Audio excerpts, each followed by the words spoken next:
Bonjour à toutes et à tous, nous sommes sur Studio Matu et je suis en compagnie de Valentin. Bonjour, c'est moi Valentin. Et aujourd'hui, nous allons parler d'un thème en particulier. Nous avons Ouais. un petit questionnement sur L'après-Covid. l'après-Covid. Donc Effectivement. Valentin, pour toi, que va-t-il se passer après le Covid? Eh bien, ça dépend des thèmes, mais je pense que du coup, ça a été quand même une grande pandémie mondiale, donc ça a fait un choc à beaucoup de gens.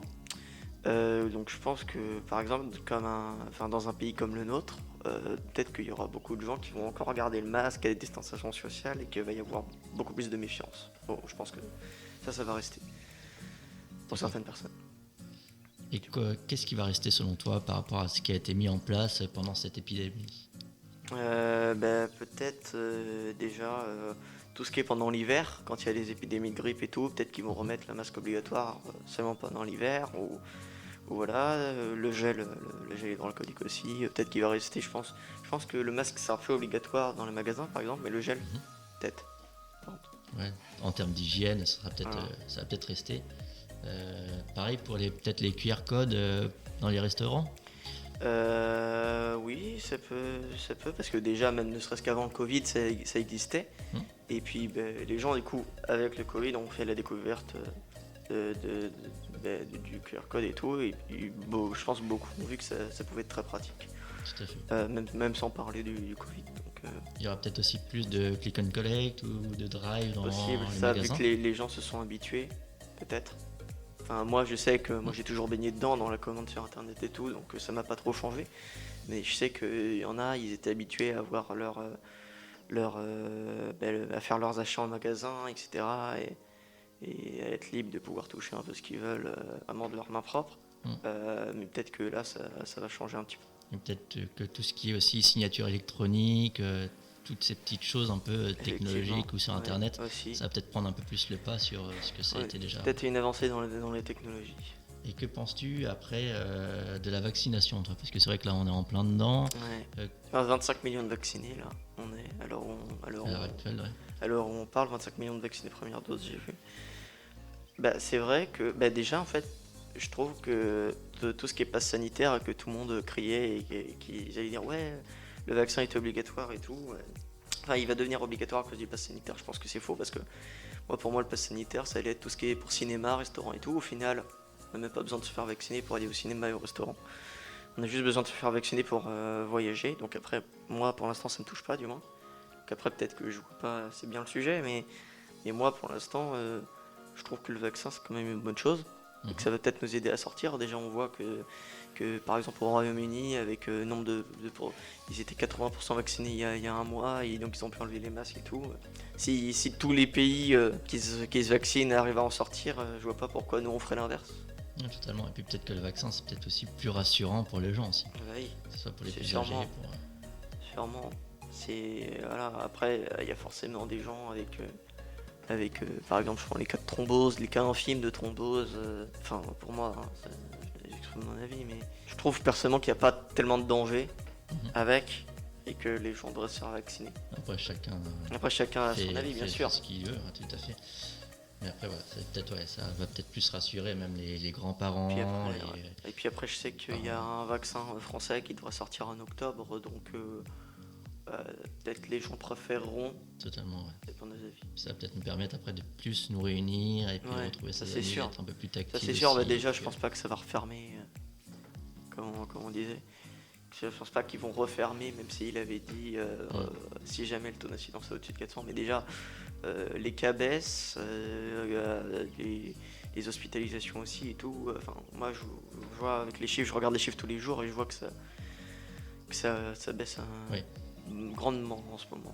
Il y a quand même eu une belle avancée Ah, depuis une un belle an et demi avancée. là, entre le vaccin, entre les bien sûr. tests, voilà, c'est vrai que les Je gens. pense que cet été, il y aura peut-être plus de. Mais déjà, il y aura peut-être plus de restrictions dans le sens où le masque sera obligatoire comparé à l'été dernier. Mhm. Mais au moins, je pense pas qu'il y aura une recrudescence en septembre. Si après les Français, les gens respectent aussi Oui. tous les gestes sanitaires et ils font pas n'importe quoi, je pense que je pense qu'en septembre on pourra peut-être revenir entre guillemets à la vie normale, peut-être sans masque à Je l'extérieur. pense que novembre, décembre, on en aura fini avec par exemple les masques en cours. Je pense qu'on n'aura plus les masques obligatoires encore à partir de décembre. Donc après, voilà. Je pense vraiment, fin 2021, ça sera bon. De toute façon, maintenant, on voit au jour le jour, on s'adapte, on en essaie Ouais, d'anticiper un je maximum. pense que depuis 1 an et demi, Voilà, c'est ce qu'on on est essaie de habitué à faire. s'adapter. Hein.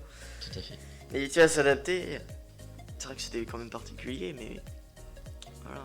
Après, c'est vrai que c'est le maître mot. L'adaptation, c'est le maître mot de ces 1 an et demi là, qu'on a vécu internationalement. Voilà.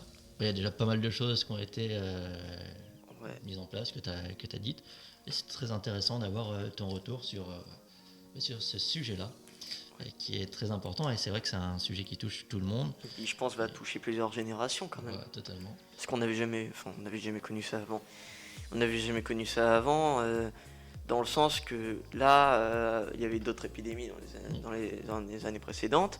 Mais là, c'était un cas particulier parce qu'avec les avancées technologiques et Internet et tout, genre, je veux dire, si on n'avait pas Internet, on n'aurait pas fermé toutes les écoles, etc. Et on serait resté en présentiel et tout. Là, du coup, ça a complètement changé. Et voilà. Donc, il y a eu des erreurs, d'autres choses qui ont été bien faites. Et je pense que vu que ça va sûrement réarriver dans le futur, des trucs comme ça, au moins là, on sera préparé. Voilà. Puis je pense par exemple parce que nous on a connu la vie d'avant, mais ceux qui sont nés avec le Covid, par exemple, ceux qui ont 3 ans, 4 ans aujourd'hui, et qui ont grandi avec, rien qu'au niveau de l'hygiène, ils vont tout de suite être habitués à se laver les mains et tout, alors que avant les gens, pas sûr qu'ils le faisaient tout le temps. Moi je le faisais pas tout le temps, maintenant je le fais chaque fois que je rentre des cours. Naturellement. Depuis 1 an, depuis qu'ils en parlent, moi je le fais. Naturellement, alors que je le faisais pas constamment dès que je rentrais des cours avant. Il y a des automatismes qui vont se mettre en place. Il y a des automatismes, bien sûr. Et on peut dire que c'est un moment qui va rentrer dans l'histoire. Ah bah bien sûr. Que ce soit de la France, que ce soit à l'internet. C'est peut-être cette pandémie sera peut-être également dans les livres d'histoire et c'est peut-être ce que l'on va étudier après nos enfants ou nos petits-enfants par la suite. Ah bah ça c'est sûr. On parlait, nous on a bien étudié tout ce qui était guerre, et bien là ça sera la guerre sanitaire que nos enfants vont peut-être étudier également par la suite. Comment ça s'est passé, d'où c'est venu, quelles en sont les conséquences, le avant, le après. Et c'est vrai que nous on était en plein dedans et on l'a vécu. Voilà. Ouais. C'est vrai que ça peut être après qu'enrichissant aussi par la suite. Voilà, on est ressorti pour la plupart. Voilà, oui, ça peut être enrichissant et puis même de toute façon, je sais que ça va faire des souvenirs. Voilà. Que ce soit des bons ou des moins bons souvenirs, oui, voilà, pour certaines personnes qui sont plus là actuellement. Donc, condoléances à toutes ces familles-là aussi. Et voilà, après, ça peut nous faire qu'avancer, je pense, dans la vie et réfléchir peut-être autrement. C'est ça. Et puis, on va peut-être vivre d'une autre manière aussi, peut-être profiter peut-être un peu plus des choses aussi de la vie. Parce qu'on sait que du jour au lendemain, il peut arriver quelque chose. Donc, peut-être profiter de chaque instant et peut-être profiter plus. Moi, personnellement, c'est ce que... de nos amis, de nos proches, de notre famille. Moi, c'est ce que je m'en suis rendu compte après le confinement. Pendant le premier confinement, pendant 2 mois, par exemple les cinémas, etc. Moi, c'est ce qui me tient énormément à cœur. Et voilà, et le fait que moi, personnellement, pendant le confinement, j'étais pas sorti du tout. Donc pendant 2 mois, j'ai vu que mes parents. J'ai même pas vu mes grands-parents ni rien. Et c'est là que je me suis rendu compte que quand même, le fait de voir des gens et qu'on ait l'accès à des choses que certaines personnes dans le monde n'ont pas, là c'est là que je me suis rendu compte quand même que faut profiter quoi. Il faut pas voir le mal partout. Et que les choses simples dans la vie sont les plus importantes. Ça peut être les plus importantes. Des choses qui nous venaient avant machinalement, comme le fait aussi d'aller au cinéma, de se rencontrer entre amis. Mais ça nous venait machinalement, donc on ne s'en rendait plus compte du bonheur qu'on avait. Alors que maintenant, le fait d'avoir eu cette pandémie, de s'être confiné et de ne pas voir nos personnes les plus proches, c'est vrai que là, ça nous a manqué. On avait un manque de liberté, un manque de quelque chose en nous. Et puis c'est à ce moment-là qu'on se dit, voilà, il nous manquait quelque chose. Et les choses les plus simples, juste de voir une personne, même juste de l'embrasser quand on pourra faire embrasser les gens, c'est les choses les plus importantes de la vie. Et il faut en profiter un maximum. Même, je repense, mais c'est vrai que ça surprend dans le sens que, psychologiquement parlant, avant je serrais la main tout le temps aux gens, etc. que je connaissais. Et là, quand j'ai fait mon stage, par réflexe, il y avait un homme, etc. que j'allais voir. qui m'a serré la main. Et c'est vrai que ça faisait plus d'1 an que j'avais pas serré la main à quelqu'un. Et donc ça m'a fait bizarre. Enfin, cette sensation. C'est. Ben, dans le sens que ça m'a fait bizarre, je me suis dit, pour qu'il fait ça, voilà, dans le cadre, après, voilà, chacun son avis sur le danger, etc. Moi, après, je me suis lavé les mains, etc. Après, parce que je fais quand même attention. Mais c'est vrai que il y avait plein de choses machinalement, comme tu dis, qu'on avait avant, qui du coup ont disparu, et qui peut-être vont disparaître ou réapparaître. Ouais, tout ça dépendra aussi des personnes, si elles étaient plus ou moins tactiles. Si, oui. Voilà. C'est des petites choses comme ça du quotidien qui soit vont disparaître, soit vont réapparaître. C'est sûr, oui. On le percevra d'une autre manière, je pense. Mais c'est quand même une période qui fait réfléchir, qui fait prendre du recul sur nos personnes, sur voilà, ce qu'on fait dans la vie. Et c'est peut-être un point qui, voilà, c'est peut-être arrivé pas par hasard en fait, cette période-là aussi. De nous faire prendre conscience de certaines choses de la vie aussi, je pense, pour certaines personnes. Parce que peut-être que d'autres personnes ont repris leur cours de la vie normale, mais que d'autres, voilà, ça leur a fait réfléchir aussi à leur vie, à comment ils percevaient la vie. Et voilà, ça peut peut-être faire que du bien en fait pour ces personnes-là aussi. Bien sûr. Et notre planète aussi, parce que c'est vrai qu'à un moment donné, plus personne ne roulait. Donc c'est vrai que niveau environnemental, tout ce qui est mère nature en fait a repris un petit peu son cours. Donc c'est vrai que c'est important aussi, voilà, niveau environnemental aussi, écologie et tout ça. La Terre en avait peut-être besoin aussi un petit peu à un moment donné. Ouais, peut-être ça va ouvrir les esprits sur. Peut-être ça va ouvrir les esprits sur des trucs. Après, moi, tous les trucs comme ça, c'est pas que j'y crois pas trop, mais. Oui, non, mais après, chacun a son avis sur la question. Tout à fait. Et c'est pour ça vrai qu'après, c'est vrai que ça fait 1 an et demi, mais on n'a pas encore. Enfin, j'ai vu que Joe Biden demandait un rapport de l'origine du Covid.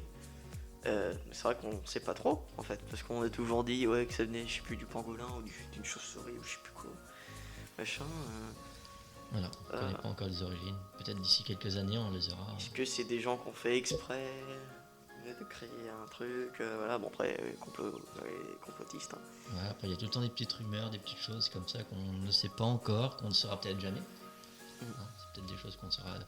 Ce qu'on peut dire, c'est que ce Covid va faire parler et fait parler. Ah, ça c'est sûr. Encore parler. Et dans les bouches de toutes les personnes actuellement. De là, je pense qu'on en a pendant 20, 30 ans au moins. Plusieurs générations. Mais c'est vrai qu'il n'y a pas un sujet de conversation. Sans parler des livres d'histoire. Là, je veux dire, avant on parlait de tout et de rien. Maintenant, là, je veux dire, à chaque fois, chaque repas de famille, c'est limite presque que de ça qu'on parle. Après, on peut dire que le Covid nous a permis d'avoir un sujet de conversation. Ça c'est sûr. Est-ce qu'il est bien ou pas? Mais au moins, ça fait parler. C'est vrai. Et je pense que c'est sur ces belles paroles que nous allons terminer l'interview, qui a été très enrichissant, je trouve. Pense. Donc merci à toi Valentin. Et bien merci à toi Florian d'avoir présenté. Et nous vous retrouvons la semaine prochaine pour un nouvel enregistrement, un nouveau podcast en compagnie de Valentin et peut-être d'autres chroniqueurs. Salut. Merci à tous et à bientôt. À bientôt. Au revoir.